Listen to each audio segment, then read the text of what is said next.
What is going on, folks? Some 99 to beat coverage. We're going to be talking about episode number 1. I am Lauren, and joined with me, my buddy from the Squid, Dan. How are you?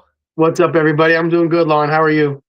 I'm fantastic. I'm very excited to talk about this new game show because I think it's very interesting and you can get a ton of people in it. It's just kind of the same as Squid almost. And you get a lot of people out there and it's very competition based and it's very, minute to win it ish. However, you still have the variety in it, which I enjoy. How about you? What do you think of it so far? Yeah, when this was pitched to me, they said, just think of it as Squid Game, the challenge for kindergartners. And I'm like, wow, no, that sounds pretty interesting. It's going to be a lot of easy stuff, but it's real easy until the stress of not being last comes in. So yeah, I like the whole idea of it. I do as well. It's a great concept. And the games that we saw in episode 1, my goodness, as we can tell, even with that first balloon drop and seeing all of them rush into the middle, what a shot that was. Yeah, they came out guns blazing for sure. I can't imagine the stress of if as the balloons are getting popped and people are finding lays and you still haven't found one. Yeah, I would imagine people would start panicking real quick. Well, we did see one person definitely panicking, and that was Frank the Clown, saying, "This cannot be happening. I cannot believe this is happening right now."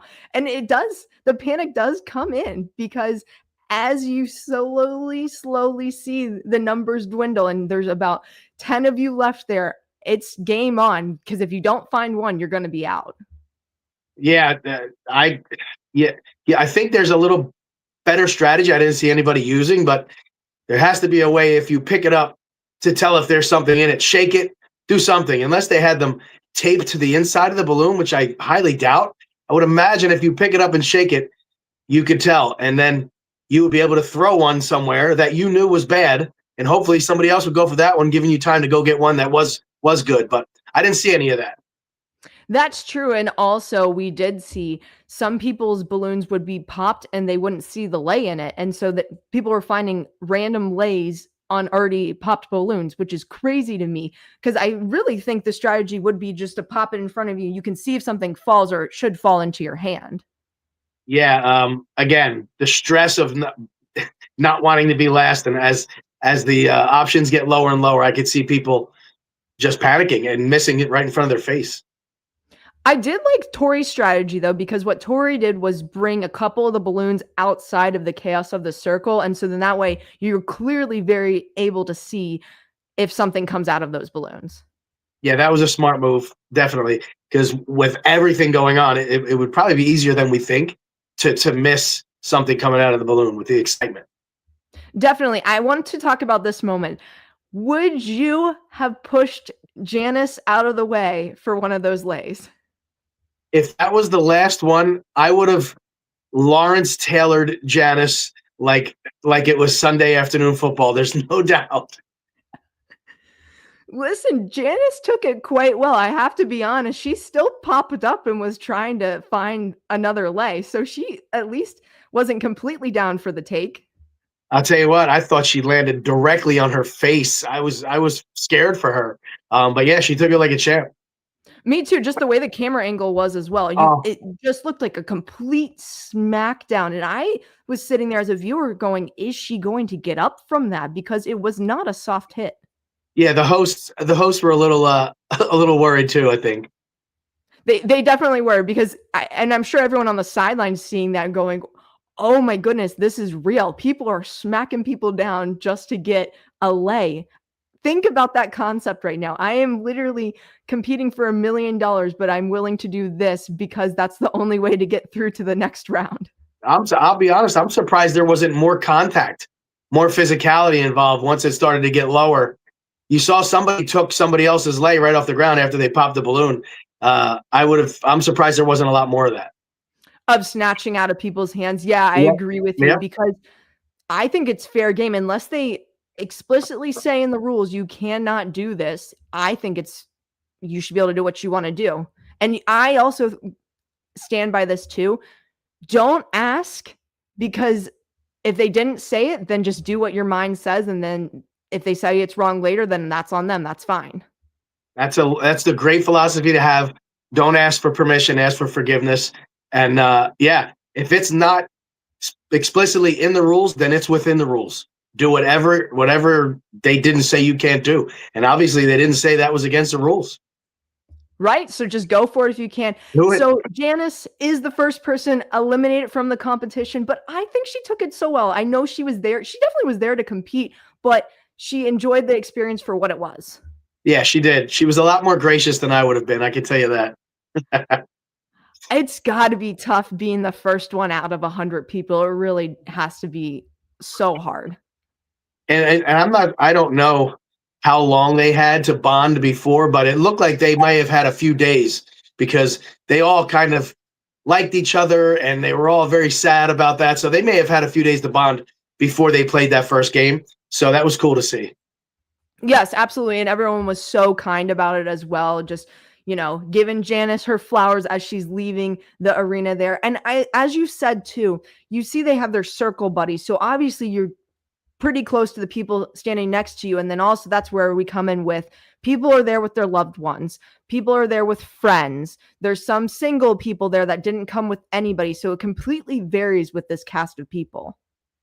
Yeah, I think that's a cool factor that you have to think about when you're playing. Somebody's there with their dad. Again, if you have a chance, you're probably going to want to break that up as soon as you can. People that are with a blood bond is something that is only going to help them and hurt you. Well, there's apparently a family of 12 out there as well. Oh, So wow. exactly. I have not pinpointed who exactly is related yet. I'm sure that'll come out eventually. I'm hoping it will, but there is a family of 12, which that's a lot of people for 100 in terms of your chances of winning. Yeah, you've got over a 10% chance, right, that one of you is going to win. So that's pretty good. That's a big deal. Absolutely. But let's dive into the next game. And this is the ice challenge. And I am interested just to hear from your perspective what your strategy would be going into this if you were in their shoes. Again, it depends on what the rules were. I don't know because it's Fox and it's not cable TV. Were there any rules against what you could use to help melt the ice? Because I'm pretty sure there's a pretty warm liquid that everyone can use. And I don't know if it was against the rules. That's the first thing I thought of. I'm like, I would have just thrown that thing in my pants, and it still wouldn't, nothing would have been exposed on TV. But that's a quick way to melt the ice. And I don't, maybe some people did do that when they put it in their pants, but that's exactly what I would have thought of immediately. After watching, I don't think anyone went with that strategy, but you're not wrong. It's a good strategy. I think I'm looking at it. There had to be somebody on that cast that thought that they could probably do that. So I'm going to go with they probably said no. Yeah, me too. It's probably in poor taste, but not in poor competition. That's for sure. Hey, you have to do what you do to get through. It doesn't matter, Right. whatever it takes. I mean, we did see people putting the ice everywhere. So I think that was all fair game. And then they also informed them that they were not able to smash the ice either. Yeah, the gentleman with the tweed coat happened to dress for success in that one because I'm sure he was a little warmer than everyone else. So that was a good, I guess, good luck, that he had on that situation. Yes, you hear Seth saying in the episode that they came prepared for this challenge in particular. They thought ice was coming, and it definitely was there. So that's a great strategy. Yeah, your body temperature is going to be a lot higher if you're wearing something like that. And I can't remember where he finished in the pack, but he got through it. So that worked out well in his favor. There's some people that got it so quickly. It was insane.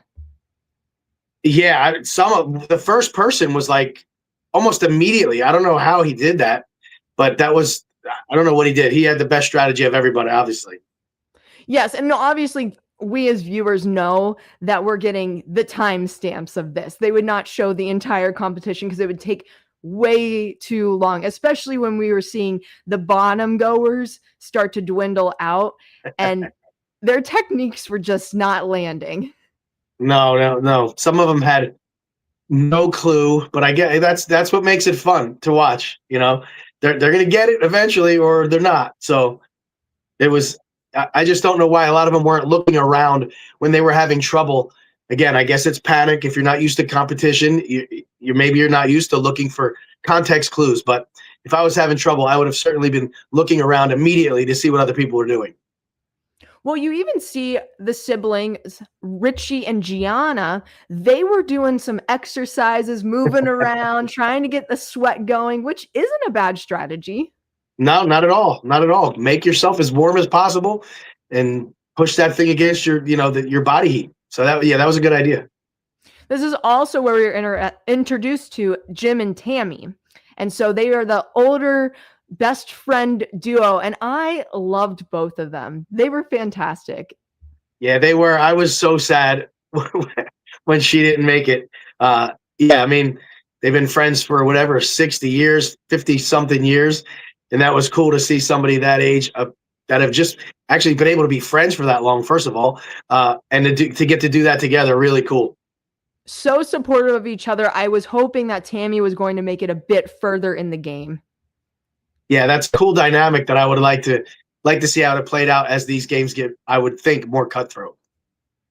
That's what I'm saying, because you are competing against people that you know, and you might not be on the same team as them. So we see that unfold as we dive deeper into this episode, and you can see the emotion amongst people. And then also the people that came in with nobody, you get close to others very quickly. And so it's just hard as the numbers continue to get lower and lower as the game progresses. Yeah, if you know there are people there with loved ones and families and you're a single, you're going to be looking for somebody to be your quasi family, like immediately. So you're looking to latch on to somebody, and it's a difficult spot to be in, but sometimes it works out in your favor. Now, let's dive into some of the reality stars that we know that are on this season. Who were you excited to see? I was excited to see Sandra, obviously, because I'm a big fan, and Danny Boatwright, huge fan of hers. Haven't seen her in a while. And also Cara Maria, I'm a very big fan of hers because I love the challenge. And as far as physically, the girl could do just about anything. So I'm excited to see how she's going to do. How about yourself? Oh, for me, obviously all the survivors. I'm a huge challenge fan, and I reluctantly sometimes say I do watch Big Brother, because I just have to add, no spoiler with the season at all for Big Brother, but it just didn't hit for me this season. It was not it for me. However, I like Tommy. Tommy is so energetic, and just to see him there with his dad, how special is that? Yeah, that's really cool. I got to see him a little bit at the premiere event in New York, and he's such just a energetic, like Energizer bunny guy, and seems like he's always in a good mood. So I was happy to see that he got to do that with his father. It's just a special moment, because you really go through life wanting to do something with your parent, and they made it happen. Yeah, I'm jealous. I would love to do that with my dad. I'm jealous. Well, maybe one of your kids one day. Yes, maybe. That's what you need to shoot for. Maybe one of your kids one day, you could make it happen. All right, this next challenge I want to talk about, it is the weight challenge. I was not expecting some of the items that they brought out to happen. I thought the camel, totally unexpected.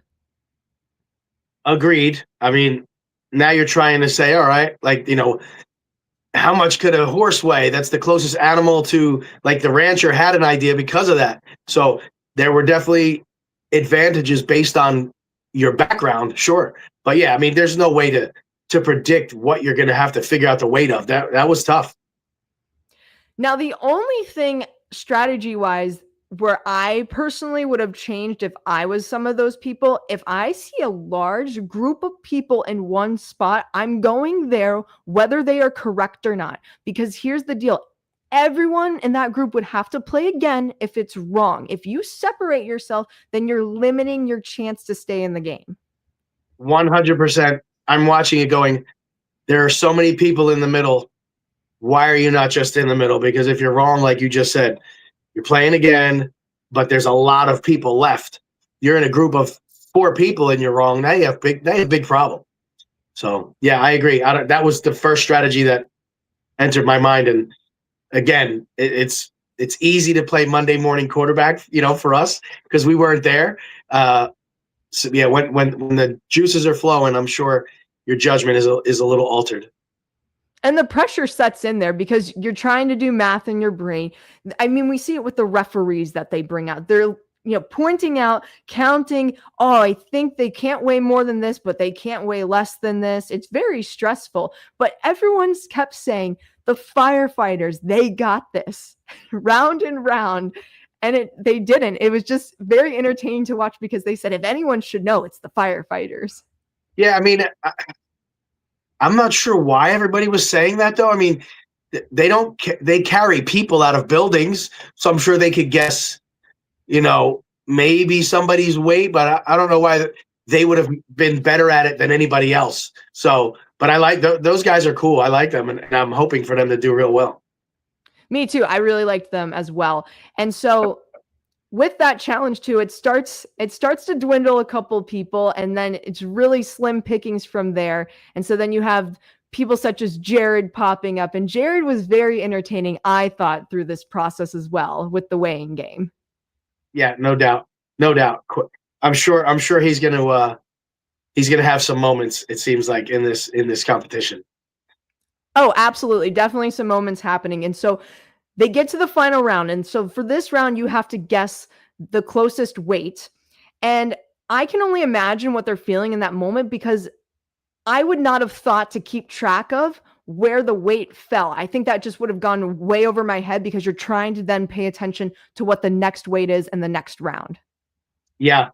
And then if you were able to keep track, if you were within that range, that was the right answer, you go right in the middle. In my eyes, that's the number you pick, right in the middle.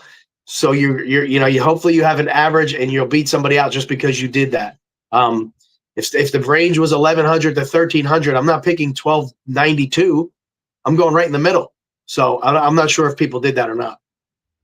I don't know, but we do see Jared make a change.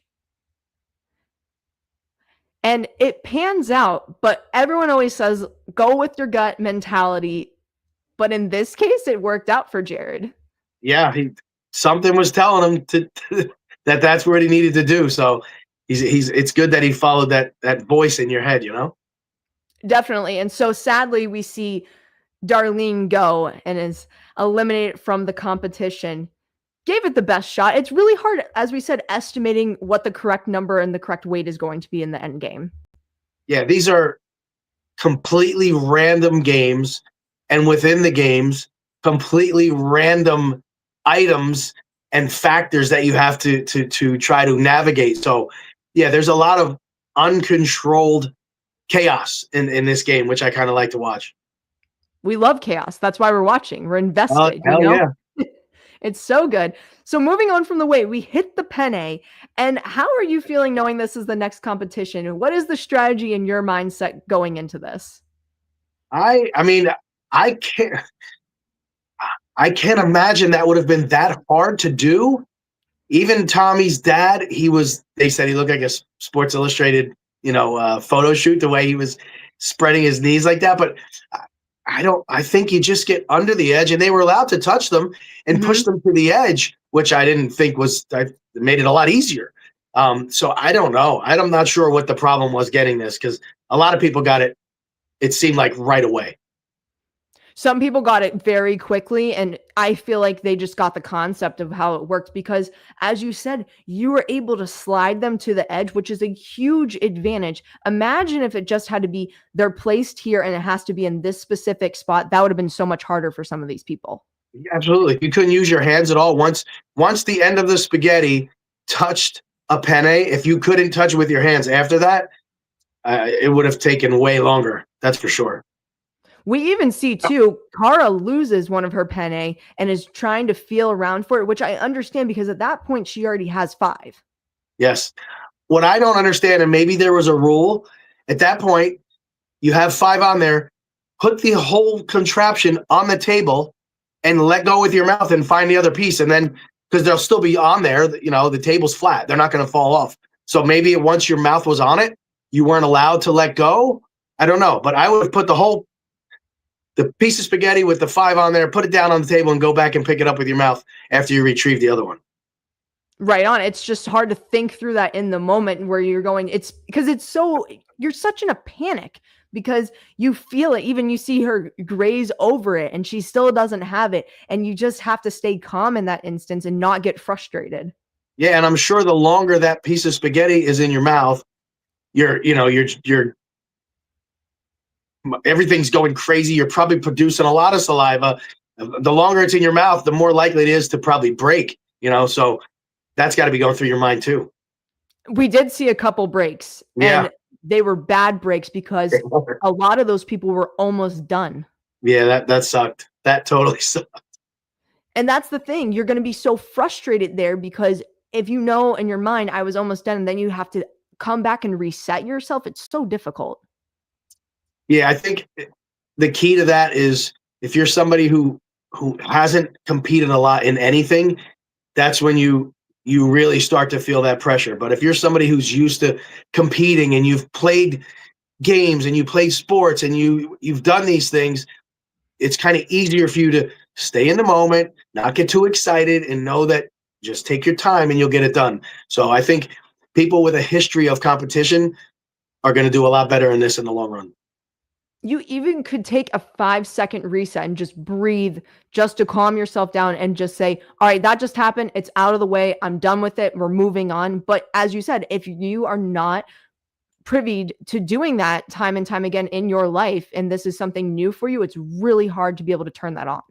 Yeah, they don't even have it. It's not even in their toolkit. So yeah, you're right. It's hard for them to turn that on. Yes. So I believe the last two were Sarah was one of the last ones. And then unfortunately, Phil, Tommy's dad, he was another one right there.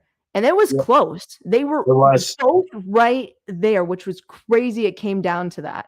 Yeah, it was definitely sad because I would have liked to see the dad and son, because I have a bunch of kids. So I would have loved to be able to see them to compete together for a long time. That's the thing too. You get invested in some of these contestants that are on these shows because you are getting the background and some of the storyline, which I will say, I feel as though they did an excellent job of highlighting as many people as they possibly could in episode 1. Yeah, I would agree. It's impossible with that many people, but they spread the love around, and I think they did a good job. They did awesome. So, thoughts before we move on, before we get to the water bucket challenge, because I have opinions on this one. No, let's hop into it. Let's get into it.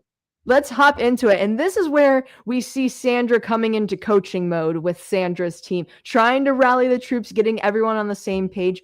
But for this challenge, that has to be so difficult because I think so many people have their own mindset of what they believe is truly going to work versus what someone else thinks is going to work. Yeah, it's hard enough for two people to agree on a technique under pressure, let alone whatever they had, 12, 15. I'm not sure how many they had on a team. But yeah, that's not easy for people to get on the same page. Especially because these teams were random. You couldn't pick them, which gives me an example I want to touch with you. When you were on Squid, you picked your team that you did Battleship with, right? Yeah, we ended up kind of forming that on purpose. Yeah, we picked those people. So not that we knew much about some of them, but we purposely were on the same team together.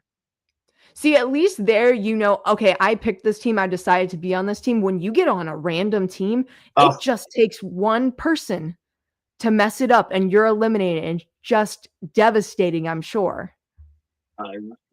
That's these team competitions. Yeah, it throws a whole nother, because if you're a good competitor, you're a good athlete, you're like, all right, don't finish last. I can do that 99 times in a row.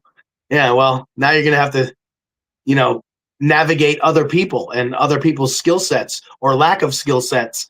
So yeah, it's a cool little twist that they have in there.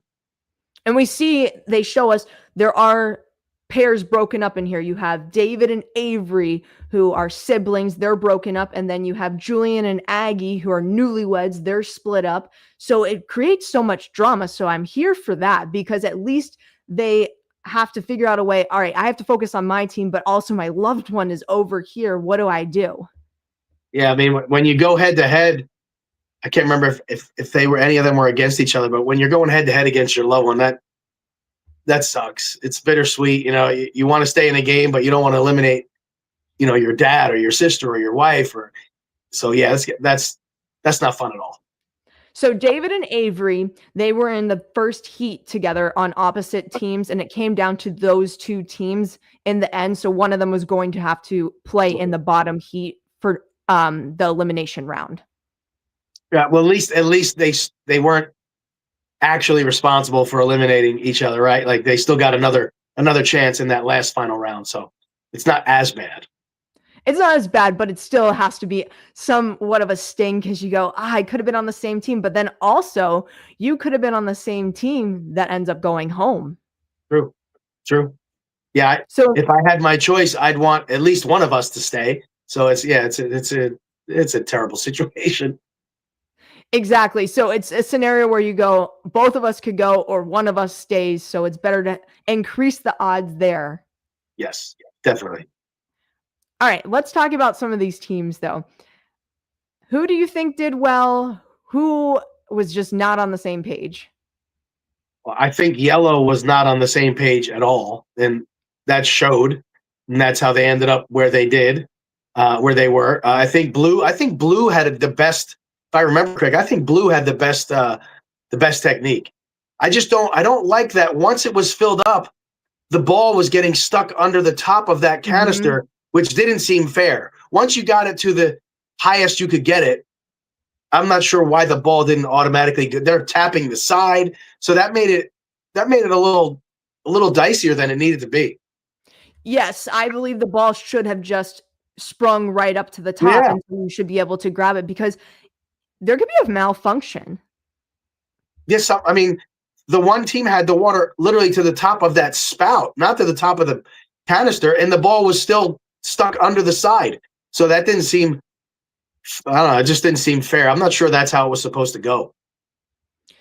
I know the team that May was on, they had a great technique. They finished pretty quickly just because of how they were transferring the water. Because a lot of the teams, what we saw where they did struggle was they were just freely dumping. I don't think some people were paying attention where they were dumping it into because they were missing the entire bucket.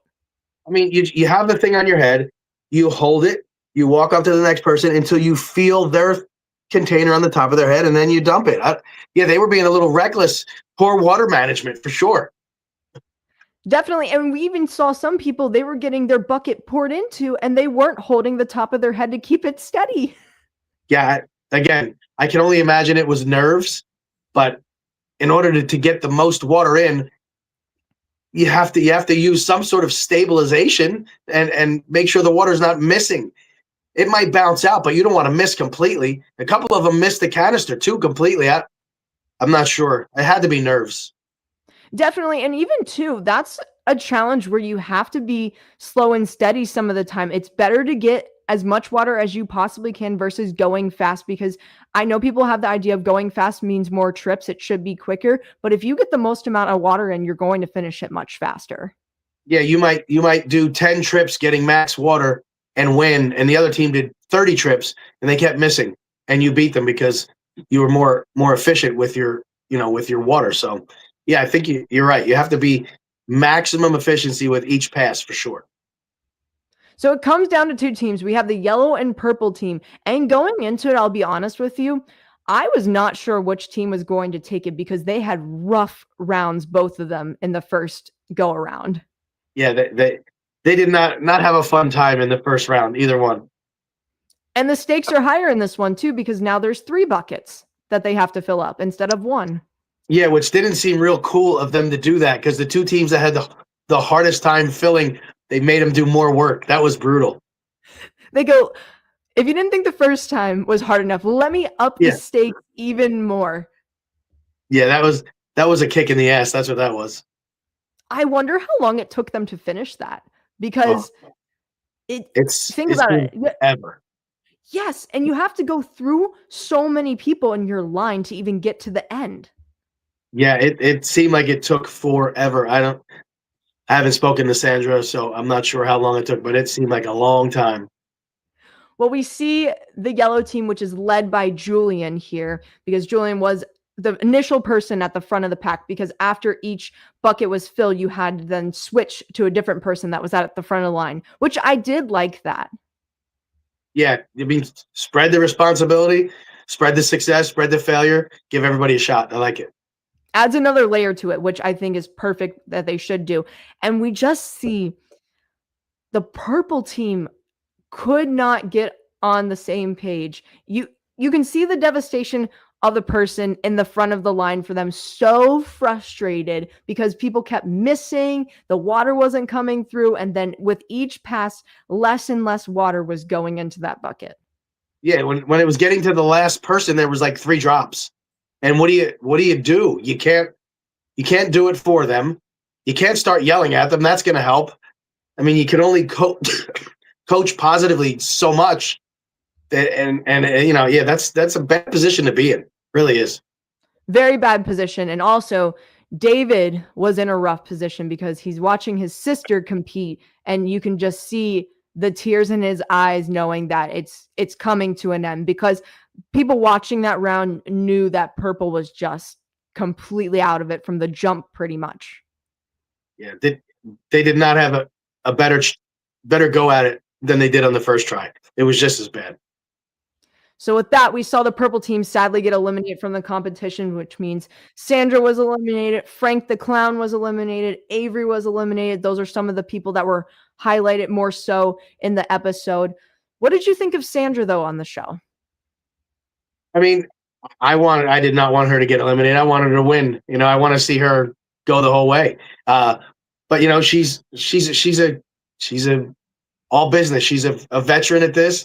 She's a pro. She looked like she took it in stride. It didn't make her too upset. She could see there's a lot of variability, a lot of chance in this, and this is old hat for her. So she acted like a real pro. She gave it her best effort. She was trying to give ideas for strategy, was trying to lead the team. And you have to think about it too. When you're not successful and you know you're going into the second round, we know they had plenty of time, I'm sure, to talk about a different strategy before going into that round. Absolutely. And you could tell she was trying, because at the end she was completely soaked. It was a good look for her, actually. It was a good Sandra look. We always love having Sandra on our television, entertaining no matter how long Sandra stays. Absolutely, every single time. So with that, they're down to 84 people. So in episode 1, they did wipe out a ton of people. Yeah, I mean, I would, if I'm a player, I want to see less team games, more individual. But I'm guessing there's going to be a lot more team games because there's only 3 total episodes, I think. Is that right? I am not sure. I did not get the episode count. I think there's 3, so they're going to have to wipe out a lot of people quickly. So team games, I think, are going to start to come into play. Team games are rough because, as we've said, you just don't know who you're going to end up with, and you might not click. I personally would rather be eliminated because of something I did wrong, not because of something somebody else did wrong. Couldn't possibly agree more. I get it. It's rough. So hopefully in the next episode, we get to learn about a few other people. We tried our best to highlight as many people as possible that we saw on the screen that they showed, but it's very difficult. I mean, I've been there, done that. When we talked about Squid, you just know people's numbers, and sometimes it's not even the name. Yep. I hope we get to see a lot more of Cara Maria. I would love to learn more about what Danny's been up to. Like, she was a great winner in my eyes in Survivor, so I would love to see what she's been up to. And I want to learn something about the other people, the new people who have never been on before. So I hope we get to see more of a little bit of, delving into some of the players. Absolutely. I want to know people's storylines, how they're there, who they're there with, because we're missing some people. There's other people that have pairings, and there's a lot of the single people out there. I want to know what their dynamic is, how it came in by yourself versus coming in with people that you know. Yes, I'm looking forward to it. I'm going to guess they're going to get through another 4 to 5 games, I would think, on the second episode. So, yeah, I'm excited. So I know this is hard, but based on the people that we have seen, do you have a winner pick? I it's almost impossible. I mean, I'm gonna guess based on editing that I don't think we've seen the winner get any significant camera time yet. That's what I'm gonna guess. I think it's a fantastic guess because if you look at some of the shows, a lot of the time they want to highlight people that are going either early or relatively early so they get some screen time and then boom, the winner enters episode 2, episode 3 and then you start to fully see the content from them. Yeah, just based on that, that's my reasoning for. I don't think we've seen the winner much on camera yet. I love the prediction. I'm right there with you on it. There's some people I am rooting for that we saw highlighted in this episode, and there's really nobody I'm rooting against, which is crazy because a lot of time you go, that person, do not like them. Do you have any of those in this cast? No, not yet. I'm sure there will be, but not yet. As we Sure, get there will into be. as we get into these games and somebody does something that you know isn't in alignment with my competitive values, I'm sure I'll have somebody that I'm rooting against. But right now, I do not. You haven't found your Lorenzo yet. Oh, I have not. I have not. That's always the biggest example I can give when I'm asking you a question. Where's our Lorenzo, Dan? That's right. That's a good measurement stick, a good measuring stick for sure. Absolutely. Well, Dan, thank you so much for joining me for this podcast. I had a blast. Dan and I will be back recapping all the episodes for 99 to Beat. We're so excited to be talking about all the content here.